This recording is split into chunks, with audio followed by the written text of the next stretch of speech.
Hola, mucho gusto. Yo soy Gladys Vázquez Fouché y de hecho sí, estoy en Alemania. Estoy en una ciudad ahorita que se llama Darmstadt y trabajo para la ciudad de Frankfurt. Pues les puedo contar un poquito de cómo ha sido mi currículum profesional. Primero estudié arquitectura en la Universidad de San Carlos de Guatemala y empecé a trabajar en estudios de arquitectura, muy arquitectura de interiores, también de exteriores. Y después fue mi primer contacto cuando trabajé para la Municipalidad de Guatemala, fue mi primer contacto, digamos, con el urbanismo, que me gustó muchísimo y conocí a muchas personas interesantes, de hecho, y ahí fue cuando empecé como a pensar que quería estudiar más sobre ese tema y pues bueno, se me ocurrió la idea de estudiar en Europa y aquí estoy en Alemania. Vine a estudiar una maestría en urbanismo y cooperación internacional en la Universidad Técnica de Darmstadt. Me fue muy bien, me gustó muchísimo y bueno, después me quedé trabajando para la universidad en investigación y en la docencia. O sea, daba clases aquí en la universidad. Me gustó muchísimo también descubrir esa área de la investigación. Y bueno, después hice mi doctorado también. Ahí me fui más orientando al tema de movilidad urbana, porque el urbanismo es un tema muy grande, ¿no? Y bueno, después empecé a trabajar para las ciudades. He trabajado para la ciudad de Darmstadt, que es aquí donde estoy, donde vivo, y ahora trabajo para la ciudad de Frankfurt. Y bueno, muy específico en el tema ahora de peatonal, o de infraestructura peatonal para la ciudad de Frankfurt. Y bueno, ha sido una experiencia muy enriquecedora en ambos países y ambos países me han enseñado muchísimo.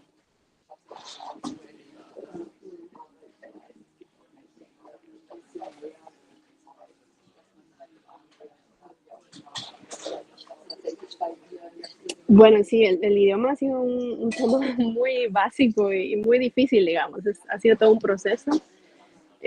Primero, cuando yo vine a Alemania, yo no sabía nada de alemán y lo bueno es que empecé en la universidad. Mis estudios y mi doctorado fueron en inglés y mucha de la investigación que se hace aquí se hace en inglés para tener un público, digamos, más amplio. Y entonces eso me ayudó muchísimo, como esa fase entre ir aprendiendo el alemán. Y ahora que estoy trabajando para ciudades alemanas, ahí sí es muy necesario hablar el alemán y muy bien, y prácticamente se comunica todo en alemán. O sea, ha sido, sí, todo un proceso, como 10 años para aprender muy bien el idioma, pero muy interesante. Pues sí, una gran motivación mía es el medio ambiente y la sostenibilidad, que bueno, es un tema muy grande en muchos aspectos, pero también en el tema de ciudades y urbanismo. Es súper importante pensar ya en el tema de sostenibilidad urbana. Creo que eso me ha motivado muchísimo. Y bueno, después el tema ya específico de movilidad urbana, creo que uno como urbanista puede cambiar, digamos, el comportamiento de los ciudadanos dependiendo de la infraestructura que uno planee. Y por decirte un ejemplo, o sea, de la manera que uno planea una ciudad, si ofrece más transporte público, si ofrece más infraestructura peatonal, eso se va a reflejar en que los ciudadanos van a caminar más, van a estar más activos y eso se refleja en la salud mental y física de los ciudadanos. Pues para mí, la calidad de vida y una calidad de vida activa de los ciudadanos es una gran motivación para mí de seguir en esta rama y es súper interesante también, es súper compleja y creo que eso me motiva muchísimo. Pues es una pregunta un poco compleja porque obviamente son muchos conceptos y muchos requerimientos, muchas reglas que se requieren para diseñar una estructura peatonal. Pero lo voy a tratar de minimizar en 5 puntos que pienso que son los claves y que todo el mundo debería tener en mente a la hora de diseñar cualquier infraestructura peatonal. Y el primero es la seguridad. Y o sea, que el peatón o el ciudadano, mientras esté caminando por la ciudad, se sienta seguro y no solo físicamente, sino que socialmente también. O sea, tiene que haber una seguridad objetiva y subjetiva. Y eso pues se refleja en parámetros como por ejemplo el ancho de una acera, la velocidad de los carros que van a la par. O sea, son muchos, muchos aspectos que pueden aportar a una seguridad objetiva y subjetiva. Después tenemos la proximidad, o sea, sabemos que si queremos que los ciudadanos caminen, las distancias tienen que ser cortas y los caminos tienen que ser directos. Y eso influye muchísimo en el comportamiento. O sea, cuando yo decido voy a caminar al supermercado, me pongo a pensar, está cerca y es directo y está seguro el camino. Entonces esa proximidad de tener ciertos usos básicos que necesitamos todos los días, como la panadería, el supermercado, la escuela, el kinder de los niños, todas esas actividades, usos de suelo, se le llaman urbanismo, tienen que estar compactos y ofrecer una proximidad. Después tenemos el confort. El confort es también súper importante a la hora de caminar como peatones en la ciudad. Un peatón obviamente se va a sentir mucho mejor caminando en la sombra cuando hace sol, en un ambiente verde, que hayan espacios para hacer pausas donde se puedan sentar, espacios no ruidosos, por ejemplo, que no tengas carros a la par tuya súper ruidosos, crear un ambiente urbano confortable. Y ahí también se reflejan muchos aspectos de diseño, también como la materialidad de los pisos, del suelo, que es los colores, muchos aspectos que influyen al confort del peatón. Después tenemos como cuarto aspecto la legibilidad y la orientación. Y es muy importante también, y se olvida mucho, que el peatón o el ciudadano en la ciudad se tiene que orientar y tiene que entender la infraestructura. En el momento que uno se siente perdido y no sabe a dónde ir o qué hacer o dónde encontrar los espacios, te crea un sentimiento de estrés y de inseguridad y ya no lo vuelves a hacer, digamos. Y eso especialmente también para la gente adulta, la gente mayor, que tal vez tiene el sentido de orientación un poco más bajo que alguien, por ejemplo, alguien joven. Entonces eso es muy importante. Conceptos de navegación, por ejemplo, irle diciendo al peatón si quiere llegar a la siguiente estación de bus son 200 metros, entonces eso lo va a motivar, bueno, solo son 200 metros, los puedo caminar. O sea, todos esos conceptos, ¿no? Y por último, el último aspecto es la accesibilidad o el tema todo este de un ambiente sin barreras para discapacitados, barreras físicas, pero también barreras sociales.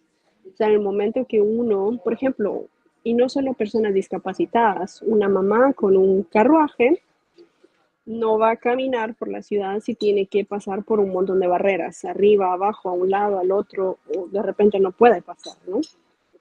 Esa es la accesibilidad física y también está la accesibilidad social. O sea que cómo me siento, si me siento bienvenida o bienvenido en un espacio público socialmente y darle acceso a todos los grupos sociales en un espacio público, que al final el espacio público tiene que ser diseñado para todas esas capas sociales, digamos, para niños, para adultos mayores, no importando el sexo, la edad, el estrato social, que todo el mundo se sienta bienvenido y eso también es súper importante.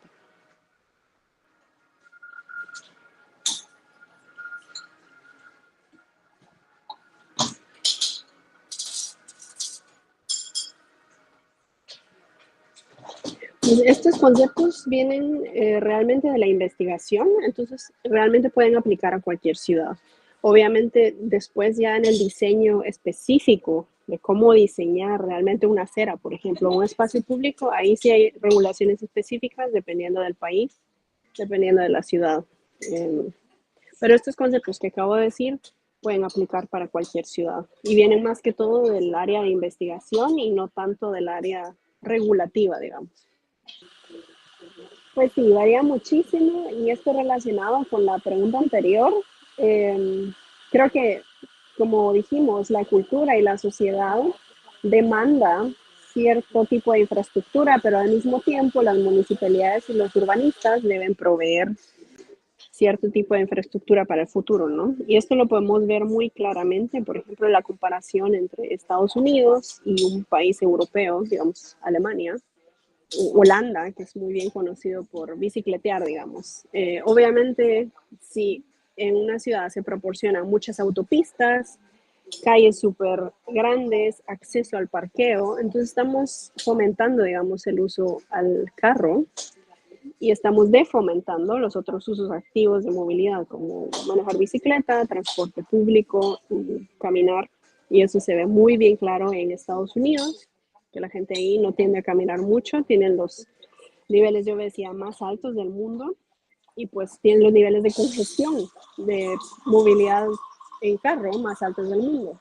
Y comparado con un país europeo, digamos Holanda, sí se provee la infraestructura, en este caso de bicicletas, que Holanda es muy conocido por las bicicletas, pero también peatonal y de espacios públicos, pues la gente va a tender a caminar más, a manejar más bicicleta y eso. Obviamente después vienen todos los temas de regulación, que eso sí lo define cada país y cada ciudad de diferente manera. Y pues sí, o sea, va a depender de cada país. Pues sí, primero que nada afecta muchísimo el tema cultural, porque el comportamiento, en este caso estamos hablando de comportamiento de movilidad urbana, afecta mucho cómo el urbanista va a diseñar y al mismo tiempo las estrategias que sean diseñadas por el urbanista o por una municipalidad van a afectar directamente también el comportamiento de movilidad. Y es que está investigado y hay investigaciones de que el entorno en que el ser humano se desarrolla afecta muchísimo su comportamiento, ¿no? Y eso no solo es en el tema de urbanismo, sino también en el tema de diseños interiores, ¿no? El tema del color afecta tu estado de ánimo, pues igual en el urbanismo, o sea, muchos aspectos afectan cómo uno se comporta. Y tengo aquí dos ejemplos de investigación. Por ejemplo, hay un autor que en el 2018 descubrió que, por ejemplo, en el ámbito peatonal, a la hora de caminar en una ciudad, para que un peatón camine por más largo tiempo, necesita tener un estímulo cada 4 segundos. Y eso significa una distancia de cada 5 o 10 metros. Necesita tener un estímulo para seguir y seguir y seguir caminando.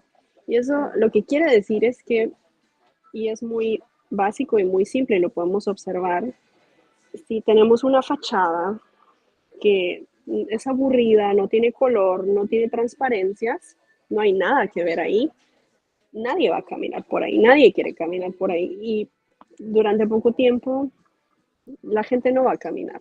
En cambio, por el otro lado, si tenemos una fachada con muchas transparencias, o sea que hay interacción entre lo que está pasando en el edificio y el espacio público, o si hay colores, si hay actividades que ver y que hacer, es mucho más probable que más gente va a caminar por ahí y por más largo tiempo. También más gente va a quedarse en ese espacio. Y eso es lo que en ciudades es lo que tratamos de hacer, es tratar de, de traer a la gente junta y de tratar de hacerla caminar más por todos los aspectos de salud y de sostenibilidad. También hay otro estudio, por ejemplo, en Finlandia y en Canadá, que ellos estudiaron, por ejemplo, el tema de la salud física de los niños y concluyen de que los niños que viven a menos de 1 kilómetro de un parque infantil y de áreas verdes tienen menos riesgo de obesidad que los niños que viven a más de 1 kilómetro. Entonces ahí nos damos cuenta de la importancia de diseñar espacios públicos que sean verdes y que proporcionen actividades físicas, digamos, en este caso para los niños, van a afectar, digamos, cómo los niños se comportan, si son más activos, si son más saludables, en muchos sentidos. Y para eso hay un montón de investigación en diferentes aspectos. Entonces sí, que tiene mucha, mucha relación entre la cultura, como una sociedad en general se comporta y lo que necesita, digamos, y lo que la municipalidad o los urbanistas planean. O sea, es una cosa de 2 días y que afecta en gran proporción, digamos. Es una gran responsabilidad, digamos, como urbanista, planear, digamos, las ciudades para las personas. Muchas gracias, Karen. Muchas gracias a todos por escuchar. Estuvo muy divertido y me hizo pensar muchísimo todas las preguntas. Y yo también espero estar en una segunda edición, o tercera, o cuarta. y muchos saludos desde Darmstadt. Adiós.